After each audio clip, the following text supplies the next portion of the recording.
जय हिंद दोस्तों, स्वागत है आपका स्टडी 45 चैनल पर। दोस्तों, आज के इस वीडियो में हम मॉडर्न हिस्ट्री के कुछ इंपॉर्टेंट क्वेश्चंस को कवर करेंगे, जो क्वेश्चंस आपको किसी न किसी एग्जाम्स में देखने को जरूर मिलेगा। तो आइए हम शुरुआत करते हैं। पहला क्वेश्चन है, बंगाल का अंतिम स्वतंत्र नवाब किसे माना जाता है? बंगाल का अंतिम स्वतंत्र नवाब कौन था? सिराजुद्दौला। बंगाल का अंतिम स्वतंत्र नवाब सिराजुद्दौला था। देखिए, 23 जून 1757 ईस्वी को क्या हुआ था? ब्रिटिश ईस्ट इंडिया कंपनी और सिराजुद्दौला के बीच में पलासी की युद्ध हुई थी, जिसमें सिराजुद्दौला का हार हो गया था और बंगाल पर अधिकार ब्रिटिश ईस्ट इंडिया कंपनी का हो गया था। इस तरह से बंगाल का अंतिम स्वतंत्र नवाब कौन था? सिराजुद्दौला। बात करें बंगाल की स्थापना किसने किया, तो बंगाल की स्थापना मुर्शीद कुली खान ने किया था और उन्होंने मुर्शिदाबाद को अपनी राजधानी बनाया था। बढ़ते हैं आगे। क्वेश्चन है, एकेडमिक एसोसिएशन की स्थापना किसने की थी? एकेडमिक एसोसिएशन की स्थापना हेनरी विवियन डेरिजियो ने एकेडमिक एसोसिएशन की स्थापना की थी। आगे बढ़ते हैं। महाराष्ट्र में आर्य महिला समाज की स्थापना किसने की थी? महाराष्ट्र में आर्य महिला समाज की स्थापना किसने की थी? इसका आंसर है ऑप्शन बी, भगिनी निवेदिता। भगिनी निवेदिता ने महाराष्ट्र में आर्य महिला समाज की स्थापना की थी। आगे बढ़ते हैं। क्वेश्चन है, स्वतंत्रता से पहले भारत के किस राज्य में प्राथमिक शिक्षा अनिवार्य थी? स्वतंत्रता से पहले भारत के किस राज्य में प्राथमिक शिक्षा अनिवार्य थी? आंसर है ऑप्शन ए, बड़ौदा। देखिए, 1906 में बड़ौदा रियासत ने प्राथमिक शिक्षा अनिवार्य बनाने के लिए एक कानून पारित किया था। इस कानून में क्या था? 7 से 12 वर्ष के बच्चों के लिए प्राथमिक शिक्षा अनिवार्य किया गया था। तो इसका आंसर क्या हो गया? बड़ौदा। आगे बढ़ते हैं। क्वेश्चन है, भारत के राष्ट्रगान का शीर्षक क्या था? भारत के राष्ट्रगान का शीर्षक क्या था? आंसर है ऑप्शन डी, भारत विधाता। भारत के राष्ट्रगान का शीर्षक भारत विधाता था। बात करें राष्ट्रगान के बारे में, तो पहली बार भारत की राष्ट्रगान 27 दिसंबर 1911 को कलकत्ता अधिवेशन में गाया गया था। भारत की राष्ट्रगान की रचना रविंद्रनाथ टैगोर ने मूल रूप से बंगाली में किया था। किसमें किया था? बंगाली में रविंद्रनाथ टैगोर ने भारत की राष्ट्रगान की रचना किया था। लेकिन 24 जनवरी, कब? 24 जनवरी 1950 को संविधान सभा द्वारा इसके हिंदी रूप को अपनाया गया। आगे बढ़ते हैं। क्वेश्चन है, भारत का राष्ट्रगान पहली बार कब गाया गया था? आंसर है ऑप्शन ए, 1911 कलकत्ता। भारत का राष्ट्रगान पहली बार कांग्रेस की कलकत्ता अधिवेशन 1911 में गाया गया था। इस अधिवेशन की अध्यक्षता बीसन नारायण ने किया था। इस अधिवेशन की अध्यक्षता किसने किया था? बीसन नारायण ने किया था। आगे बढ़ते हैं। क्वेश्चन है, पलासी की लड़ाई का स्थान पलासी वर्तमान में किस राज्य में स्थित है? पलासी वर्तमान में किस राज्य में स्थित है? आंसर है ऑप्शन ए, पश्चिम बंगाल। पश्चिम बंगाल में पलासी स्थित है। बात करें पलासी की लड़ाई की, तो पलासी की लड़ाई 23 जून, कब? 23 जून 1757। 23 जून 1757 को ब्रिटिश ईस्ट इंडिया कंपनी और सिराजुद्दौला के बीच में हुआ था, जिसमें सिराजुद्दौला की हार हो गया था। आगे देखते हैं। क्वेश्चन है, प्रसिद्ध विद्यासागर सेतु किस शहर में स्थित है? विद्यासागर सेतु किस शहर में स्थित है? आंसर है कलकत्ता। विद्यासागर सेतु कलकत्ता में स्थित है। इस सेतु को हुगली सेतु भी कहा जाता है। क्या? हुगली सेतु भी इस सेतु को कहा जाता है। विद्यासागर सेतु ईश्वर चंद्र विद्यासागर के नाम पर रखा गया है। आगे बढ़ते हैं। क्वेश्चन है, वेदों की ओर लौटो का नारा किसने दिया था? वेदों की ओर लौटो का नारा किसने दिया था? आंसर है ऑप्शन बी, स्वामी दयानंद सरस्वती। किसने दिया था? स्वामी दयानंद सरस्वती। बात करें स्वामी दयानंद सरस्वती के बारे में, तो इनका असली नाम मूल शंकर था। क्या था असली नाम? मूल शंकर। इन्होंने आर्य समाज की स्थापना किया था। आर्य समाज की स्थापना इन्होंने कब किया था? 1875 ईस्वी में आर्य समाज की स्थापना किया था। और आर्य समाज की जो नारा था, भारत भारतीयों के लिए। आर्य समाज का नारा क्या था? भारत भारतीयों के लिए। बात करें स्वामी विवेकानंद के बारे में, तो इन्होंने रामकृष्ण मिशन की स्थापना किया था। रामकृष्ण मिशन की स्थापना स्वामी विवेकानंद ने किया था और इन्होंने अमेरिका के शिकागो शहर में ऐतिहासिक भाषण दिया था। कौन? स्वामी विवेकानंद। कब? 1893 में शिकागो शहर में प्रसिद्ध ऐतिहासिक भाषण दिया था। आगे बढ़ते हैं। क्वेश्चन है, सैमन कमीशन किस वायसराय के कार्यकाल के दौरान भारत आया था? सैमन कमीशन किस वायसराय के कार्यकाल के दौरान भारत आया था? आंसर है option A, Lord Irwin. Lord Irwin के कार्यकाल के दौरान सैमन कमीशन भारत आया था। इरविन का कार्यकाल 1926 से 1931 तक था। लॉर्ड इरविन का कार्यकाल 1926 से 1931 तक था। बात करें सैमन कमीशन के बारे में, सैमन कमीशन का गठन 8 नवंबर 1927 को हुआ था। 8 नवंबर 1927 को सैमन कमीशन का गठन हुआ था और 3 फरवरी 1928 को ये भारत आया था। 3 फरवरी 1928 को भारत आया था। भारत में कहाँ? मुंबई आया था 3 फरवरी 1928 को। बात करें सैमन कमीशन भारत क्यों आया था, तो सैमन कमीशन भारत आया था भारत शासन अधिनियम 1919 के सुधारों का अध्ययन करने के लिए सैमन कमीशन भारत आया था।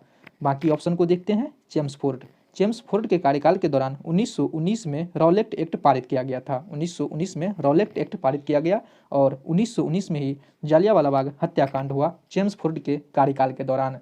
वेलिंगटन के कार्यकाल के दौरान सेकेंड गोलमेज सम्मेलन हुआ था। सेकेंड गोलमेज सम्मेलन किसके काल में हुआ था? वेलिंगटन के कार्यकाल के दौरान हुआ था और इसी के कार्यकाल के दौरान भारत शासन अधिनियम 1935 भी पारित हुआ था। लिन लिथगो, इसके कार्यकाल के दौरान क्या हुआ था? प्रांतीय चुनाव। कब? 1937 में। प्रांतीय चुनाव 1937 में लिन लिथगो के कार्यकाल के दौरान हुआ और भारत छोड़ो आंदोलन 1942 इसी के कार्यकाल के दौरान हुआ था। आगे बढ़ते हैं। क्वेश्चन है, आज़ाद हिंद फौज की स्थापना किस देश में की गई थी? आज़ाद हिंद फौज की स्थापना किस देश में की गई थी? आंसर है option B, Singapore. Azad Hind फौज की स्थापना सिंगापुर में किया गया था। आज़ाद हिंद फौज की स्थापना किसने किया था? रास बिहारी बोस। किसने? रास बिहारी बोस ने आज़ाद हिंद फौज की स्थापना किया था 4 जुलाई 1943। कब? 4 जुलाई 1943 को सुभाष चंद्र बोस आज़ाद हिंद फौज के कैप्टन बने थे। आगे बढ़ते हैं। क्वेश्चन है, गुरुमुखी लिपि किस सिख गुरु के द्वारा शुरू की गई? गुरुमुखी लिपि किस सिख गुरु के द्वारा शुरू की गई? आंसर है ऑप्शन ए, गुरु अंगद। गुरु अंगद देव के द्वारा गुरुमुखी लिपि शुरू की गई थी। गुरु अंगद देव सिख धर्म के दूसरे गुरु थे। गुरु अंगद देव सिख धर्म के दूसरे गुरु थे। बात करें सिख धर्म की, तो सिख धर्म की स्थापना गुरु नानक देव ने किया था। सिख धर्म की स्थापना गुरु नानक देव ने किया था। बाकी ऑप्शन को देखते हैं। गुरु गोविंद सिंह। गुरु गोविंद सिंह सिख धर्म के अंतिम और 10वें गुरु थे। गुरु गोविंद सिंह सिख धर्म के अंतिम और 10वें गुरु थे। इन्होंने खालसा पंथ की स्थापना किया था। खालसा पंथ की स्थापना गुरु गोविंद सिंह ने किया था। गुरु अर्जुन सिंह। गुरु अर्जुन सिंह ये सिख धर्म के 5वें गुरु थे। गुरु अर्जुन सिंह सिख धर्म के 5वें गुरु थे। इन्होंने गुरु ग्रंथ साहिब की रचना किया था। अर्जुन सिंह ने गुरु ग्रंथ साहिब की रचना किया था और स्वर्ण मंदिर का भी निर्माण इन्होंने ही किया था। स्वर्ण मंदिर का निर्माण गुरु अर्जुन सिंह ने किया था। गुरु हरि राय। गुरु हरि राय ये 7वें गुरु थे। सिख धर्म के 7वें गुरु गुरु हरि राय थे। क्वेश्चन है, बरिंदर घोष किस समाचार पत्र से जुड़े थे? बरिंदर घोष किस समाचार पत्र से जुड़े थे? आंसर है ऑप्शन बी, युगांतर। बरिंदर घोष युगांतर समाचार पत्र से जुड़े थे। बरिंदर घोष ने युगांतर समाचार की शुरुआत 1906 ईस्वी में किया था। कब किया था? 1906 ईस्वी में बरिंदर घोष ने युगांतर समाचार पत्र की शुरुआत किया था। युगांतर समाचार एक बंगाली अखबार था। क्या था? ये एक बंगाली अखबार था युगांतर समाचार। इंडियन ओपिनियन ये किसका था? ये था महात्मा गांधी का। किसका था? ये था महात्मा गांधी का था ये इंडियन ओपिनियन। आगे बढ़ते हैं। क्वेश्चन है, 1946 के तभेगा आंदोलन किस वर्तमान राज्य से संबंधित है? 1946 के तभेगा आंदोलन किस वर्तमान राज्य से संबंधित है? आंसर क्या है? ऑप्शन बी, पश्चिम बंगाल। तभेगा आंदोलन किस वर्तमान राज्य से संबंधित है? पश्चिम बंगाल से। तभेगा आंदोलन क्या था? देखिए, काश्तकारों ने व्याप्त साझा खेती व्यवस्था के विरुद्ध यह एक तभेगा आंदोलन शुरू किया था। किसने? काश्तकारों ने। किसके विरुद्ध? व्याप्त साझा खेती व्यवस्था के विरुद्ध तभेगा आंदोलन शुरू किया गया था। कब? 1946 में। कहाँ से? पश्चिम बंगाल से। आगे बढ़ते हैं। क्वेश्चन है, इंडियन यूनियन मुस्लिम लीग का मुख्यालय भारत के किस राज्य में स्थित है? इंडियन यूनियन मुस्लिम लीग का मुख्यालय भारत के किस राज्य में स्थित है? आंसर है Tamil Nadu. Option A, Tamil Nadu. Indian union Muslim league का मुख्यालय तमिलनाडु में स्थित है। बात करें इंडियन यूनियन मुस्लिम लीग की, तो इसका जो स्थापना हुआ था, कब हुआ था? ये इसका स्थापना हुआ था 10 मार्च 1948। 10 मार्च 1948 को कहाँ पर हुआ था? मद्रास में इसकी स्थापना हुआ था। और मद्रास कहाँ था? तमिलनाडु में। इसका नाम चेंज हो गया है। क्या हो गया है? इसका नाम चेन्नई हो गया है। तमिलनाडु के चेन्नई में स्थित है इंडियन यूनियन मुस्लिम लीग का मुख्यालय। आगे बढ़ते हैं। क्वेश्चन है, कांग्रेस ने किस अधिवेशन में पूर्ण स्वराज का प्रस्ताव पारित किया? कांग्रेस ने किस अधिवेशन में पूर्ण स्वराज का प्रस्ताव पारित किया? आंसर है ऑप्शन बी, लाहौर अधिवेशन। लाहौर अधिवेशन 1929, लाहौर अधिवेशन 1929 में कांग्रेस ने पूर्ण स्वराज की प्रस्ताव पारित किया। इस अधिवेशन की अध्यक्षता पंडित जवाहरलाल नेहरू ने किया था। इस अधिवेशन की अध्यक्षता किसने किया था? पंडित जवाहरलाल नेहरू ने किया था और पूर्ण स्वराज की प्रस्ताव पारित किया था। और इसके बाद इन्होंने 26 जनवरी 1930 को स्वतंत्रता की घोषणा कर दिया। आगे बढ़ते हैं। क्वेश्चन है, ढाका में स्थित एहसान मंजिल पैलेस किस कारण प्रसिद्ध है? ढाका में स्थित एहसान मंजिल पैलेस किस कारण प्रसिद्ध है? आंसर है ऑप्शन ए, मुस्लिम लीग की स्थापना। मुस्लिम लीग की स्थापना के कारण ढाका में स्थित एहसान मंजिल पैलेस प्रसिद्ध है। बात करें मुस्लिम लीग की स्थापना, मुस्लिम लीग की स्थापना किसने किया था? सलीमुल्लाह खां और आगा खां ने किया था। कब किया था? 1906 ईस्वी में मुस्लिम लीग की स्थापना किया था। मुस्लिम लीग की शुरुआत में जो इसका उद्देश्य था, ये था मुसलमानों के अधिकारों की रक्षा करना था। बाद में चलकर मुस्लिम लीग ने मुसलमानों के लिए अलग देश पाकिस्तान की मांग किया। पाकिस्तान शब्द किसने दिया था? तो चौधरी रहमत अली ने। पाकिस्तान शब्द चौधरी रहमत अली ने दिया था। आगे बढ़ते हैं। क्वेश्चन है, पी मित्रा का नाम, मतलब प्रेमनाथ मित्रा, प्रेमनाथ मित्रा का नाम किस क्रांतिकारी संगठन की स्थापना के साथ जुड़ा हुआ है? आंसर है अनुशीलन समिति। अनुशीलन समिति की स्थापना प्रेमनाथ मित्रा ने 1902 ईस्वी में किया था। कब किया था? 1902 ईस्वी में। तो इसका आंसर हो जाएगा अनुशीलन समिति की स्थापना किसने किया था? प्रेमनाथ मित्रा ने। कब किया था? 1902 में। आगे बढ़ते हैं। क्वेश्चन है, गुलामगिरी नामक पुस्तक किसने लिखी थी? गुलामगिरी नामक पुस्तक किसने लिखी थी? आंसर है ऑप्शन सी, ज्योतिबा फुले। ज्योतिबा फुले ने गुलामगिरी पुस्तक लिखी थी। ये पुस्तक कब लिखा गया था? ये लिखा गया था 1873 ईस्वी में। ये जो पुस्तक था गुलामगिरी, ये अमेरिका के दास प्रथा पर आधारित है। गुलामगिरी पुस्तक अमेरिका के दास प्रथा पर आधारित है। गुलामगिरी किसने लिखा? ज्योतिबा फुले ने। आगे बढ़ते हैं। रविंद्रनाथ टैगोर को नाइटहुड की उपाधि किस वर्ष दी गई? रविंद्रनाथ टैगोर को नाइटहुड की उपाधि किस वर्ष दी गई? आंसर है ऑप्शन बी, 1915। 1915 ईस्वी में ब्रिटिश सरकार ने रविंद्रनाथ टैगोर को नाइटहुड की उपाधि दिया था। कब? 1915 में। स्वतंत्रता के समय भारतीय राष्ट्रीय कांग्रेस के अध्यक्ष कौन थे? स्वतंत्रता के समय भारतीय राष्ट्रीय कांग्रेस के अध्यक्ष कौन थे? आंसर है ऑप्शन बी, जेबी कृपलानी। जेबी कृपलानी। जेबी कृपलानी का पूरा नाम क्या था? जीवंत राम भगवान दास कृपलानी। जीवंत राम भगवान दास कृपलानी। आगे बढ़ते हैं। क्वेश्चन है, भारतीय पुरातत्व विभाग को अस्थायी संस्था कब बनाया गया? भारतीय पुरातत्व विभाग को अस्थायी संस्था कब बनाया गया? इसका आंसर है ऑप्शन सी, 1906। 1906 ईस्वी में भारतीय पुरातत्व विभाग को अस्थायी संस्था बनाया गया। लेकिन भारतीय पुरातत्व विभाग की स्थापना कब हुआ था? 1861 ईस्वी में। भारतीय पुरातत्व विभाग की स्थापना 1861 ईस्वी में एलेक्जेंडर कनिंघम ने किया था। किसने किया था? एलेक्जेंडर कनिंघम ने किया था। कब? 1861 ईस्वी में। लेकिन इसको जो है अस्थायी संस्था कब बना दिया गया? 1906 ईस्वी में। भारतीय पुरातत्व विभाग को अस्थायी संस्था बना दिया गया 1906 ईस्वी में। आगे बढ़ते हैं। क्वेश्चन है, सुभाष चंद्र बोस ने अंतरिम सरकार की स्थापना कब की थी? सुभाष चंद्र बोस ने अंतरिम सरकार की स्थापना कब की थी? कब की थी? 1943 में। 1943 में किया था। सुभाष चंद्र बोस ने सिंगापुर में अर्जी हुकूमत, क्या? अर्जी हुकूमत ई हिंद, अर्जी हुकूमत ई हिंद नामक अंतरिम सरकार की स्थापना की थी। इस अंतरिम सरकार में सुभाष चंद्र बोस प्रधानमंत्री थे। क्या थे? प्रधानमंत्री थे इस अंतरिम सरकार में सुभाष चंद्र बोस। कब किया था? 1943 में। कहाँ पर? सिंगापुर में। किस नाम से किया था? अर्जी हुकूमत ई हिंद के नामक अंतरिम सरकार की स्थापना किया था। वो खुद थे पीएम, अंतरिम सरकार के प्रधानमंत्री थे। आगे बढ़ते हैं। क्वेश्चन है, निम्नलिखित में से किस आंदोलन की शुरुआत नमक कानून को तोड़ने से हुई थी? आंसर है ऑप्शन बी, सविनय अवज्ञा आंदोलन। सविनय अवज्ञा आंदोलन की शुरुआत नमक कानून को तोड़ने से हुई थी। देखिए, महात्मा गांधी ने ब्रिटिश नमक कानून को तोड़ने के लिए साबरमती आश्रम से कब? 12 मार्च 1930 को। कब? 12 मार्च 1930 को पैदल यात्रा किया था और 6 अप्रैल 1930 को डांडी नामक स्थान पर पहुंचकर उन्होंने नमक कानून को तोड़ा था, जिसे डांडी मार्च भी कहा जाता है। इस यात्रा को महात्मा गांधी ने 24 दिनों में पूरा किया था। कितने दिनों में? 24 दिनों में पूरा किया था। और यहाँ पर आसवन विधि के द्वारा नमक बनाकर ब्रिटिश नमक कानून को तोड़ा था। और इसके सफलता के फलस्वरूप महात्मा गांधी ने यहीं से सविनय अवज्ञा आंदोलन की शुरुआत किया था। तो इसका आंसर हो गया सविनय अवज्ञा आंदोलन। आगे बढ़ते हैं। क्वेश्चन है, किस समाजवादी नेता ने जेल से भागकर भारत छोड़ो आंदोलन में हिस्सा लिया था? क्वेश्चन क्या है? किस समाजवादी नेता ने जेल से भागकर भारत छोड़ो आंदोलन में हिस्सा लिया था? आंसर है option A Ram Manohar Lohia.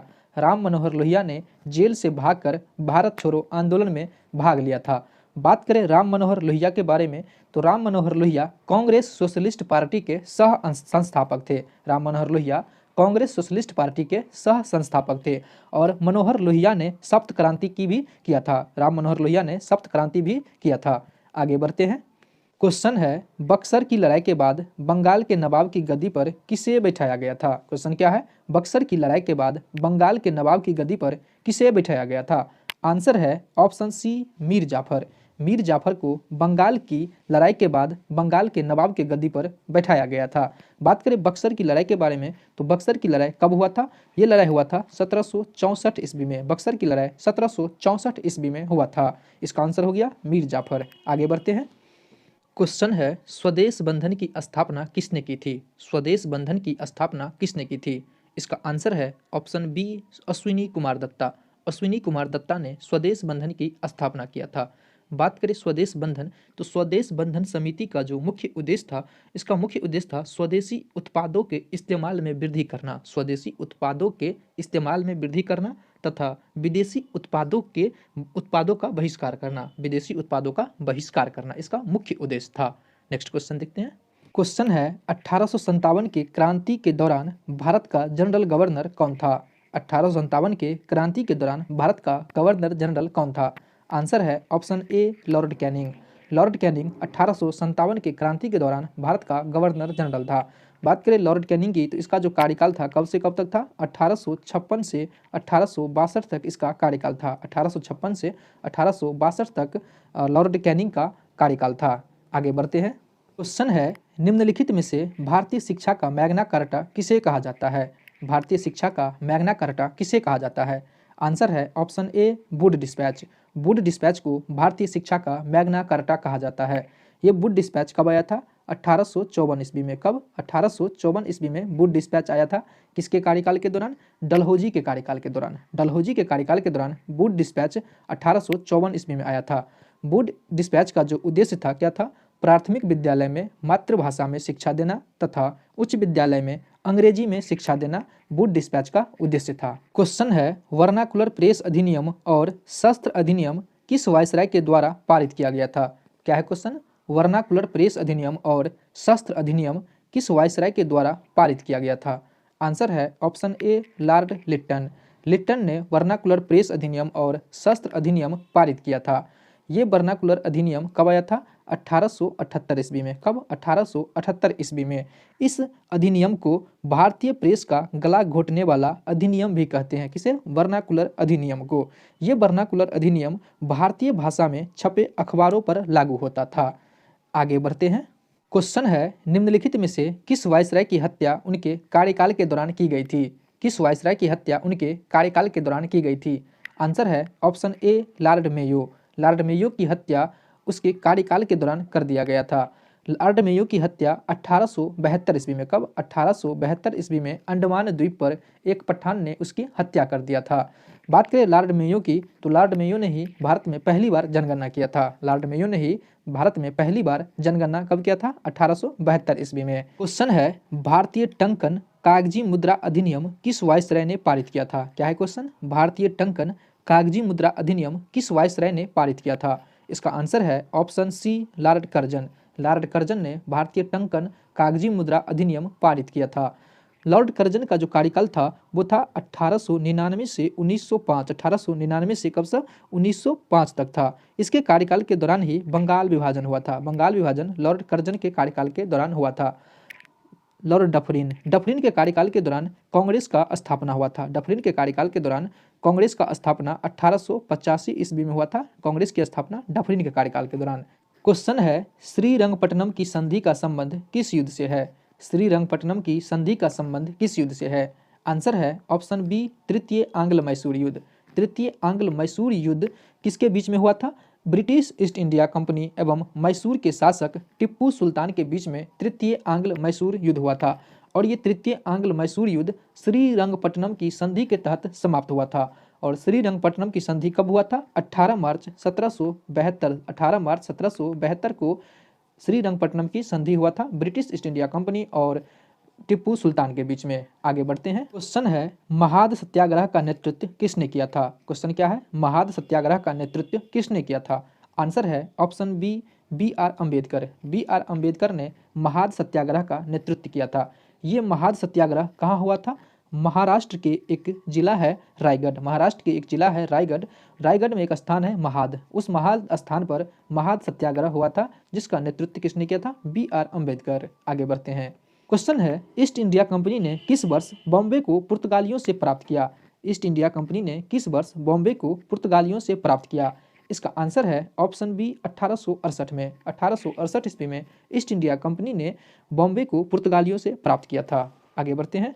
Question है निम्नलिखित में से किस गवर्नर जनरल को भारतीय प्रेस का मुक्तिदाता कहा जाता है। क्वेश्चन क्या है, निम्नलिखित में से किस गवर्नर जनरल को भारतीय प्रेस का मुक्तिदाता कहा जाता है। इसका आंसर है option B sir Charles Metcalfe. Charles Metcalfe को भारतीय प्रेस का मुक्तिदाता कहा जाता है। बात करें चार्ल्स मेटकाफ के बारे में तो इनका जो कार्यकाल था कब से कब तक था, 1835 से 1836। 1835 से 1836 तक था। इन्होंने अपने एक साल के कार्यकाल के दौरान भारतीय प्रेस पर कोई भी इन्होंने नियंत्रण नहीं लगाया था।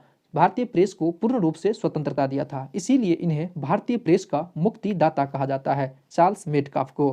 क्वेश्चन है समुद्री व्यापार के संदर्भ में कारताज व्यवस्था का उपयोग किसके द्वारा किया जाता था। क्या है क्वेश्चन, समुद्री व्यापार के संदर्भ में कारताज व्यवस्था का उपयोग किसके द्वारा किया जाता था। इसका आंसर है ऑप्शन डी पुर्तगालियों। पुर्तगालियों के द्वारा समुद्री व्यापार के लिए कारतेज व्यवस्था का उपयोग किया जाता था। ये कारतेज व्यवस्था क्या है, ये समुद्री व्यापार के लिए एक लाइसेंस था। कारतेज व्यवस्था क्या था, एक समुद्री व्यापार के लिए एक लाइसेंस था ये। क्वेश्चन है भारत में पहली यूरोपीय बस्ती किस स्थान पर स्थापित की गई थी। भारत में पहली यूरोपीय बस्ती किस स्थान पर स्थापित की गई थी। इसका आंसर है ऑप्शन ए कोच्चि। कोच्चि में पहली यूरोपीय बस्ती स्थापित की गई थी। ये कोच्चि कहाँ है, केरल के एर्नाकुलम जिला में। केरल के एर्नाकुलम जिला में ये कोच्चि स्थित है और यहीं पर पहली यूरोपीय बस्ती स्थापित किया गया था। आगे बढ़ते हैं। क्वेश्चन है निम्नलिखित में से किस राज्य ने अंग्रेज को मुक्त व्यापार के लिए सुनहरा फरमान जारी किया।